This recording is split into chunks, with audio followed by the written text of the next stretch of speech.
ಮಾಜಿ ಸಂಸದೆ ಸ್ಯಾಂಡಲ್ವುಡ್ನ ಮೋಹಕ ತಾರೆ ನಟಿ ರಮ್ಯಾ ದರ್ಶನ್ ಫ್ಯಾನ್ಸ್ ವಿರುದ್ಧ ಸಿಡಿದೆದ್ದಿದ್ದಾರೆ. ಹೌದು, ನಟಿ ರಮ್ಯಾ ಇತ್ತೀಚೆಗೆ ರೇಣುಕಾಸ್ವಾಮಿ ಕೊಲೆ ಪ್ರಕರಣದಲ್ಲಿ ರೇಣುಕಾಸ್ವಾಮಿ ಕುಟುಂಬಕ್ಕೆ ನ್ಯಾಯ ಸಿಗುತ್ತೆ, ಸುಪ್ರೀಂ ಕೋರ್ಟ್ ತಪ್ಪಿತಸ್ಥರಿಗೆ ಶಿಕ್ಷೆಯನ್ನ ಕೊಡುತ್ತೆ ಅಂತ ಹೇಳಿ ಒಂದು ಪೋಸ್ಟ್ ಅನ್ನ ಶೇರ್ ಮಾಡಿದ್ರು. ಆ ಪೋಸ್ಟ್ ನಂತರ ರಮ್ಯಾ ವಿರುದ್ಧ ದರ್ಶನ್ ಫ್ಯಾನ್ಸ್ ಟ್ರೋಲ್ ಮಾಡೋದಕ್ಕೆ ಶುರು ಮಾಡಿದ್ರು. ಅನೇಕ ಅಶ್ಲೀಲ ಮೆಸೇಜ್ಗಳನ್ನ ಮತ್ತು ಕಮೆಂಟ್ಸ್ಗಳನ್ನ ರಮ್ಯಾ ವಿರುದ್ಧ ಮಾಡೋದಕ್ಕೆ ದರ್ಶನ್ ಫ್ಯಾನ್ಸ್ ಶುರು ಮಾಡಿದ್ರು.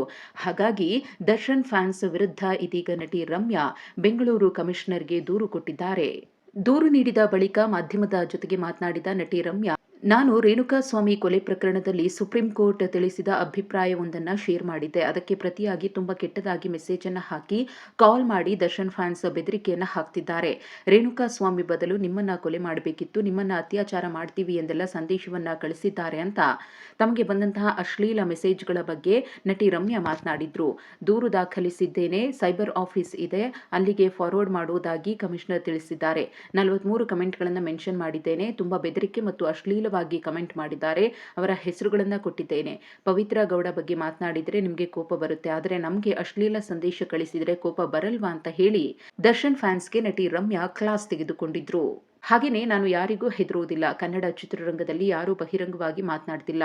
ನನಗೇನೆ ಕೆಟ್ಟ ರೀತಿಯ ಪೋಸ್ಟ್ ಹಾಕಿ ಟ್ರೋಲ್ ಮಾಡ್ತಾರೆ. ಇನ್ನು ಸಾಮಾನ್ಯ ಹೆಣ್ಣು ಮಕ್ಕಳ ಗತಿ ಏನು? ರೇಣುಕಾಸ್ವಾಮಿ ಮಾಡಿರುವ ಮೆಸೇಜ್ಗೂ ಈಗ ಕೆಲವರು ಮಾಡ್ತಾ ಇರುವಂತಹ ಟ್ರೋಲ್ಗೂ ಏನ್ ವ್ಯತ್ಯಾಸ? ಇಂಥವರ ವಿರುದ್ಧ ಕಾನೂನಿನ ಪ್ರಕಾರ ಕಠಿಣ ಕ್ರಮ ಆಗಬೇಕು ಅಂತ ನಟಿ ರಮ್ಯಾ ಒತ್ತಾಯಿಸಿದ್ದಾರೆ. ಹಾಗೆಯೇ ನಟ ದರ್ಶನ್ ರವರು ಒಮ್ಮೆ ತಮ್ಮ ಅಭಿಮಾನಿಗಳಿಗೆ ಮನವರಿಕೆ ಮಾಡಿಕೊಡ್ಬೇಕು, ಅವರಿಗೆ ಪಾಠ ಹೇಳಬೇಕು ಅಂತಾಲೂ ರಮ್ಯಾ ದರ್ಶನ್ಗೆ ಸಲಹೆ ನೀಡಿದ್ದಾರೆ.